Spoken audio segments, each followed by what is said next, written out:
Good morning, everybody.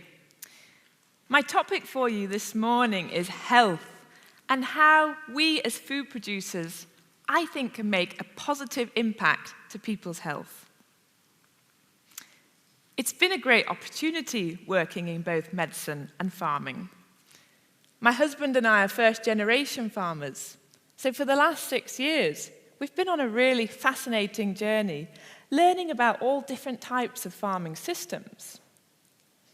For a while, I've had in my mind, as we work hard to improve the health of our land, are we impacting the health of people eating our food? Now, I'm convinced that what we eat matters. But as we strive for ways to improve our health, do we need to go further, thinking not just about what we eat, but actually about how our food is grown? I came across a great quote by a lady called Eve Balfour back in the 1940s. She said that the health of soil, plant, animal, and man is one and indivisible. It was with this quote in mind I set off on my Nuffield travels to investigate what is the link between farming, nutrition, and health. So what is nutrient density? Well, I found there were 3 main categories of nutrients in our food. You've got the macronutrients, big molecules like starches, proteins, fats. You've got micronutrients, small minerals and vitamins. And then you've got these phytochemicals. They're plant-made chemicals, things like antioxidants, polyphenols. One researcher called it the nutrition dark matter. He said he can test thousands of these plant chemicals in food, but we've only discovered and named about 200 so far. And I found it was the micronutrients and the phytochemicals that really are important for health, but sadly often can be lacking in the diet. And why would we be worried about nutrient density? Well, a few scientists have suggested perhaps our food today isn't quite as nutritious as it once was. They looked at government databases that release the nutritional content of food every few decades, and they saw some concerning declines. I've put here the data from carrots in the UK from the 1930s to the 1980s. It seems there could be 48% less calcium, 75% less magnesium. And a similar trend was seen in the data from the US and from Finland. I had the pleasure on my travels of visiting Rothamsted, where they've been growing wheat for 150 years. They went back to the archives, tested the grains for micronutrients, and saw some concerning declines. Things were fairly steady for a while, and then you can see from the 1960s onwards, micronutrients dropped. And it's around the time that the dwarf wheat varieties were introduced. Yields went up, but unfortunately, it seems the micronutrient content might have suffered. And then I met this inspiring farmer, a man called Dan Kittredge. He's so passionate about this topic, he set up something called the Bionutrient Food Association to investigate the variability of nutrient quality in food. He found quite significant variability. One bag of spinach, for example, containing 10 times the amount of iron as another bag. If all these spinach leaves were the same nutritional quality, you'd see just one bar. But instead, you see this spread, this range, signaling the range of nutrition quality. One carrot on the right-hand side of this graph contains the same antioxidants as 90 carrots on the left-hand side. And why would it all matter? Well, it won't come as a surprise to you that we face a significant challenge from chronic diseases in this country. And we're realizing more and more the role that nutrition might play. It's quite scary to think in the UK, nearly half of women and young children are deficient in at least one micronutrient. Perhaps boosting nutritional content of food could help play a role here. So as I went off, I started to think, can certain farming practices boost nutritional quality? And I came away with 4 key areas where I think that can be the case. The first is soil health.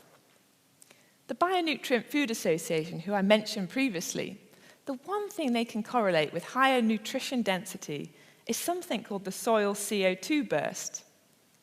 It's a lab test that gives you an idea of how biologically active your soil is. Higher CO2 burst, higher nutrient density. Meeting David Montgomery and Anne Bigclay, he a geologist, she a biologist, they explained to me why a more biologically active soil can help feed more nutrients from soil into the plant. They looked at 10 regenerative farms across America, comparing crops grown on those farms with nearby conventional farms, and often found more nutrition in the crops from the regenerative farm. I've put here the data from the cabbages. Cabbage grown on the regenerative farm seemed to have 46% more vitamin K, 40% more calcium. Now, they acknowledge this was a tiny study, difficult to make solid conclusions, but it's an example of what a larger study could look like and what interesting results we might find. And this group I met in the Netherlands, well, they were looking beyond the nutrients and thinking about the microbes themselves. See, it turns out that the microbes in a healthy soil are actually some of the same microbes found in a healthy human gut. And they're looking at how food grown in a healthy soil can help carry these microbes, like a probiotic, to improve our gut health. The second area was genetics and breeding. Harvest Plus explained how through traditional breeding techniques they could select plants with good qualities of sucking up certain nutrients, for example, a high zinc wheat or a high iron rice. Other breeders I spoke to said they could select for greater levels of nutrients, but they feel the incentive there is lacking at present. Visiting the Land Institute, well, they're not breeding for nutrition, they're breeding for climate resiliency, developing these perennial varieties of grains. But a consequence of that incredibly long root structure means the plants have much greater access to nutrients in the soil, and the grains have much higher levels of minerals like calcium and magnesium. The third area is something called biofortification, where you add in a specific nutrient at the farm level. And the best example I found came from Finland. They realized back in the 90s their soils were low in selenium, and they were facing a real issue with low selenium in their population. So they worked with farmers. Selenium is now included in all the fertilizers. They boosted the selenium content of their food and solved the deficiency issue at a population.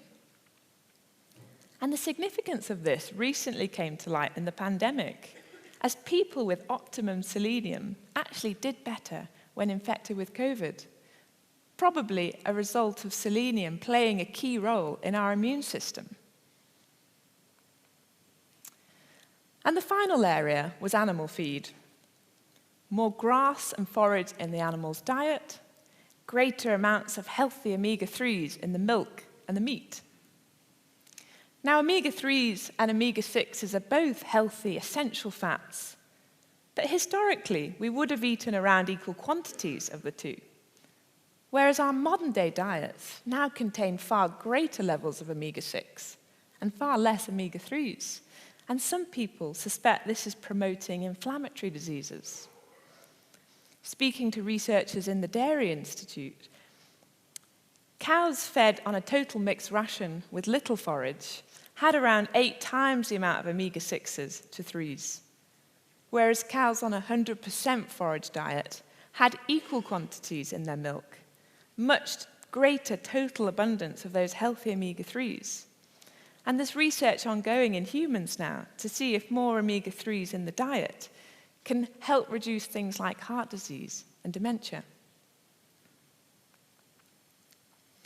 So the final question was, can farmers be financially rewarded for greater nutrition? Meeting Joel Salverton, a farmer in Virginia, I was amazed at his farm tours. Hundreds of people would turn up.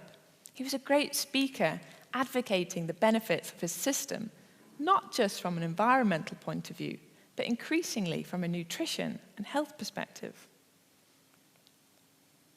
Chef Dan Barber, just outside of New York, he's so passionate about the provenance of his produce. He gets his diners to take a 2-hour tour of the restaurant's farm before their meal, talking about how the food has been produced. Striving for flavor, he's actually breeding his own varieties of fruits and vegetables.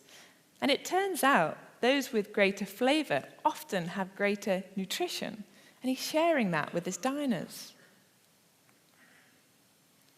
A farmer in the Netherlands, he's looking at the role that species-rich hay can play in his dairy cattle, looking at the flavor and the nutrition impact. And he's using that in his marketing, ut hooi, from hay. And the best example I found of financial reward at scale was from a company in France called Bleu Blanc Coeur. They've developed a certification system, so if you, as a farmer, are boosting your omega-3 content of meat and milk, you can get their logo on your produce that customers can recognize in the supermarket as farmed in a way that's beneficial for your health. So in summary, I've been really encouraged by the growing interest there is in farming, nutrition, and health. But it is a field in its infancy. We need much more research to understand these complex links. And I think farmers, we need to be part of that research. We need to know what's happening on the ground in real life. I think if you directly market to customers, there's some really interesting information out there that you might like to start sharing, particularly if your customers are already willing to pay a price premium for a certain type of farming. As a farmer, I've been really encouraged to see the links between soil health and nutrition. Now, we know that soil health can't change overnight, and so I'm encouraged to keep pushing on with hope of future financial reward for the nutritional role it's playing. And finally, remember, food is medicine. The role we all play as food producers is vital for human health. I was pleased at a recent public health conference. The topic was One Health, this idea that the health of the environment, animals and humans is so intertwined. And my hope is that in the future there will be much greater collaboration between agriculture and medicine. A great thank you to Nuffield for this opportunity. It's been a fascinating 2 years. And a great thank you to my two sponsors, the Yorkshire Agricultural Society and the Worshipful Company of Fruiterers. Thank you.